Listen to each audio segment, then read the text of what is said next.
You're listening to this episode on Spotify, Apple Podcasts, or YouTube. Hit that subscribe button and leave us a comment. It would greatly benefit the show. Welcome to MBwTFB with the Farx brothers. I'm Kyle. I'm Kirk. And we had a debate before you got here. Do you want to snap next to your... Oh, yeah, sure, of course. Yeah! This is starting out well. Good. Is your Nell? When I did the research, though, and I looked up your maiden name and that sort of thing, you used to go by Janelle, but now Nell, right? Mm-hmm, okay. Mm-hmm. And is your married name, you married into a hyphen, love that, Lawrenz... Wareham. Wareham, yeah. Wareham. Yeah, Wareham. Wareham. Yeah. Like wear those clothes. Like, where am I? Yeah. Oh, where am I? Okay, that's great. Yeah. Real quick, I think we should differentiate. You are here today as a government official. You are not here as a filmmaker. You have been a filmmaker in the past. We typically ask filmmakers, hey, you're a multi-hyphenate. Which of your, how do you rank them? Sure. But clarifying, you're here not as yourself, an individual filmmaker. You are a government official, public servant, bureaucrat, so we want to make sure we just distinguish this. So do you want to talk about your role first and then your past work, or your past work then your role? My work prior to the role I'm in has always been focused on funding and arts development. And, the work that I was doing was really about laddering up someone's kind of career infrastructure. So rather than thinking about one project, but sort of what's the arc of your entire creative portfolio and how do we get you to the next project, right? And keep scaling up. And so when I saw this role, it felt like a really natural progression to where I had been. I'd worked in nonprofits, festivals, foundations, corporations. This next piece, which is public policy, was really exciting to me. So I think to answer the question, I feel like what I do now is really informed by everything I've seen. I've seen what it's like to premiere a film. I've seen the struggles with, sponsors and, marketing to audiences and making sure that the programming is really strong and continues to entice both, locals to attend as well as, keeping the sponsors happy and returning every year. I know what that pressure is like. I also know what it's like at a corporation where, you want to make sure that your brand is next to a brand safe film and that you're, promoting the business effectively. And then, I've also seen what it's like just supporting individual films, right? And getting, faced with nonstop rejection and fundraising for a film for 10 plus years most of the time, and how difficult that work is. And so I feel like what I'm able to do now is stronger for that experience for sure. Yeah, and then our next question. A lot of your work has focused on artist development and fellowships. From your perspective, what do emerging filmmakers actually need most in those early years that they often don't realize to ask for? Yeah, I think one of the number one things is just knowing that you're not expected to know everything. I think that when you're starting out, it can be really easy to believe oh my gosh, why don't I know this thing, or why did I make this mistake, or where am I going to find the people that are going to help me make this project? And I think the sooner that you can sort of bring more people into the tent with you, the better it is for the project. You also just all the feedback you get, whether or not you agree with it, is just really helpful to kind of show you where the gaps are, not only on a creative level, but just also oh, I didn't think to apply to this fellowship, grant, residency, et cetera. And I think that I've seen people take a long time to ask for that kind of help, but then also just feel brave enough to be vulnerable. It's really difficult. I know a lot of filmmakers often will work by themselves. They'll sort of direct and edit and produce on their own, right? And then it's just, you're kind of in this creative echo chamber, but also when you add more people to the project, you're able to qualify for different kinds of opportunities and position the project in different strategic ways by sort of having people, say, for example, you've got a collaborator in another state or maybe a different background than you, et cetera.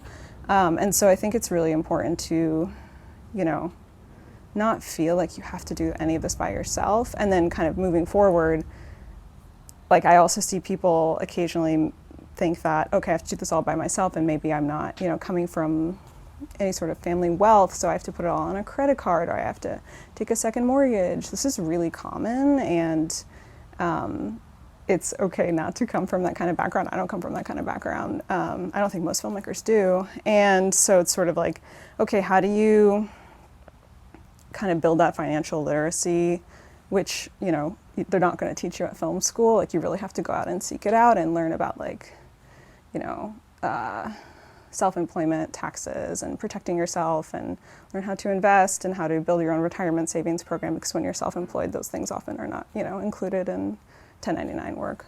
Yeah, you don't get a 401k like you do at your W-2. Okay. Yeah, well, I was gonna say that's part of the hardest part is, you know, we do this for ourselves too. So I mean, I'm the editor. You know, we co-host the show. Yeah, I mean, we're borrowing Nick's camera to shoot this whole thing too. So We're not borrowing it. He's part of the infrastructure. yeah, he's sure. This is part of Nick's Borrowing. investment, even though he didn't choose to invest his time today, which is because he's working on film stuff. Yeah. Nick was at the Minnesota Women in Film event. I saw you at last. He's the other brother. Cool. We're going to keep referring to him because it's funny to us.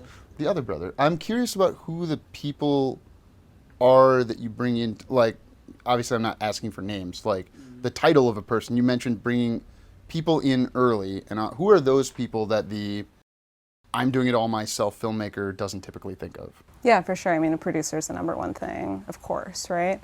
And so before you are able to even hire someone on formally as a producer, just even having other filmmaker friends of yours like look at the material simply to get feedback, or to say like, oh, you're actually eligible for XYZ opportunity, you should really apply, or like, hey, you should speak to my friend, whether or not, you know, they live in your town, just like take the Zoom calls and, you know, just sort of like be open to people that you might not know personally, like being able to play in a formal or informal, temporary or permanent role in the project. I mean, like I said before, most projects that are indie take like seriously a decade, right, from page to premiere. And I think that like the projects that I've seen really be successful have been kind of like, it's a traveling, you know, feast, right? And you can have supporters across the country, across the world. You often will have, you know, if you've got distributors and investors, like they're not all going to be in one place, and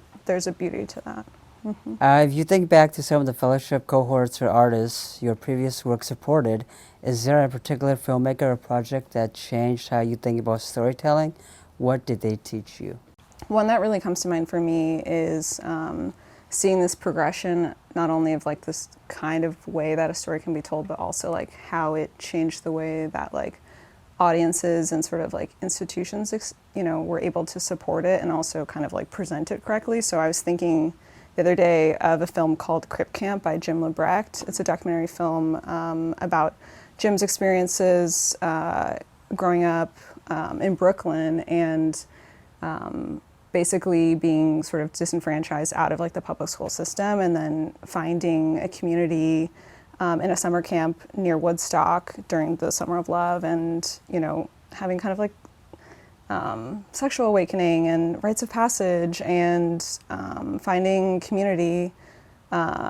And what's really cool about that film is it shows how like a place can be an incubator for ideas. So many of the camp attendees became extremely prominent disability rights activists later in their life. And so much of like that seed of what was possible was seeded at that camp, where the environment was built to serve the people who were in attendance instead of like vice versa, kind of like trying to get people to fit into a built environment. But also what was really brilliant is that film is edited by Mary Lampson, who's like one of the best editors living. And what they do is take a familiar genre, right, like a music documentary or a, you know, 60s, 70s documentary, and they take a familiar kind of visual aesthetic and give us a potentially to like a ableist audience, like an unfamiliar idea or story, right? And so visually we're kind of like going along this lazy river of like beautiful like long hair and sort of like sepia tone images, and we're also learning about like this group of young people who are learning for the first time like how to really liberate themselves. So when that film first came out, it was both like groundbreaking and like totally mainstream, right? And it was one of the first acquisitions that Higher Ground made, the Obama's production company. And then on the flip side, the way that that film was incubated was both really beautiful and super difficult. I was working at Sundance at the time, and the labs, Jim had been selected for, like, he wasn't able to like access the hotel space where all the other selected lab participants were, and so he was way far out, away from everyone else, and it really like there are all these logistical issues throughout because there had never been an artist that used a wheelchair that had ever participated in these super selective elite, artist programs. And so I was really early in my career at the time and was kind of watching how lots of well-intentioned people were still struggling to support this artist that they believed in, and were kind of like facing their own sort of ableism. Okay, it's a long story. I'm going to continue to move forward. So that film came out, and then a couple years later, a film called I Didn't See You There came out by Reed Davenport, who's a friend of mine and an artist I've supported for a long time. And that film was about Reed's experience moving from Massachusetts to the Bay Area, which is where the last film ends, which is sort of this enclave of disability rights activists and artists, et cetera. And so it's talking about like both how inaccessible that place is and also like how difficult it can be to leave a place that you love and you really believe in, but like isn't able to really support you. And watching Reed's film come out into the world, and like he was able to be really angry. The film was much more experimental. It's much more like percussive editing. It's edited by Todd Chandler, who's a good friend of mine, and it's much more cerebral and like just like full of rage. And there was more space for that because this other film had come out just a couple years earlier that sort of laid this foundation of this history that, audiences hadn't been provided in the same kind of platform before. Reed goes on to like win Best Director at Sundance that year, and then a few years later comes out with his second feature, which is like, I don't know what the percentage is, but so many people never get to make a first feature, and a vanishingly small amount of people get to make a second feature. So that was a huge success. But so a second feature film, he had made a ton of shorts prior to that in grad school and teaching, etc. But then his second film comes out, it's called Life After. It's an even more complicated subject matter where it's about like the right to die and assisted suicide and really difficult end-of-life decisions, and how people with disabilities are sometimes pushed into those decisions because it can often be cheaper for the system than to provide the necessary services. So Reed's second film comes out, it premieres at Sundance, wins a special jury award, and it gets to screen here at MSPIF, and it was like just before I took this role, I was here, and so it was really cool to have him come here and sort of like see Minneapolis, and also like watch this progression of like this artist that I really respect and I've learned a lot from, and also think about kind of like, all right, now how do we sort of get to support this kind of talent, whether you're here for, a film screening or you're shooting your next film here. I was thinking a lot at that time about like how to really make people's experiences related to film when they come into the state positive, no matter like what the depth of experience is with what they do here. And so we were having this conversation about sort of like how Minnesota is more accessible than other cities, but also like how to make sure that, festival engagements are meaningful, that it's not just a screening, that you're having a really powerful conversation, that you're, the questions are respectful and well-intentioned and well-researched, and also just like have some pride for this place and like get to show a good friend around. So I think that like kind of watching like the way that people have sort of, there's this incredibly long journey to kind of like do that inner work emotionally, right? To be like, what am I trying to say, right? Like, why am I doing this work that is difficult, often unpaid for a long time? It's interesting to sort of see people get to that place where you're really getting to that like self-expression and sort of like actualization, and then also think about like how a story takes place, right? Like, I remember when I was working at Sundance, we had this poster from one of the previous festivals, and it said, like, each year the festivals have like mottos, and this one really stood out to me. It's just like thinking about kind of like stories could take place anywhere. Like, how do we compel people to like choose this place or any place, right? Like, what is the significance, and like how do we make people feel when they come to Minnesota specifically? What do you mean by support? Or could you give a specific example? Because you said this is a filmmaker I've supported. Yeah, sure. So I had previously run a series of different fellowships. Reed had worked through a fellowship that I ran when I was working for the Camden Film Festival in Maine. Later on, the fellowship program I ran at MBC. Did a fellowship program, I think, when I was at True False in Missouri. When I was at Doc Society, he was in one of the early grant programs. So it takes a huge village. And the work is never over. So I feel like if I were, this was a super long answer, but I feel like if I was going to, make it small or like shorter and kind of more succinct, it's that like the work is never over. It really matters who you do the work with, and it's really important that you know why you're doing this. It's not just about money. It's also about like the soul and kind of like why do you make art versus like anything else, right? It's like you're trying to describe like what it means to be alive with these other people at a certain time and place. Yeah. Well, speaking of being in Missouri, Montana, and Maine, and now you're in Minnesota, so what feels distinct about the stories and storytellers that come out of these smaller or regional ecosystems compared to coastal hubs like New York or Los Angeles? I mean, there are a lot of similarities between those places, but the thing that sticks out for me for Minnesota is like, it's just wildly diverse. It's widely diverse. I mean, we have a huge array of like immigrant communities and even like indigenous filmmakers here that just wasn't the case in some of those other places. And so certainly like I was thinking about, the comedy group like 1491s, and those folks ended up, being some of the key writers for Reservation Dogs.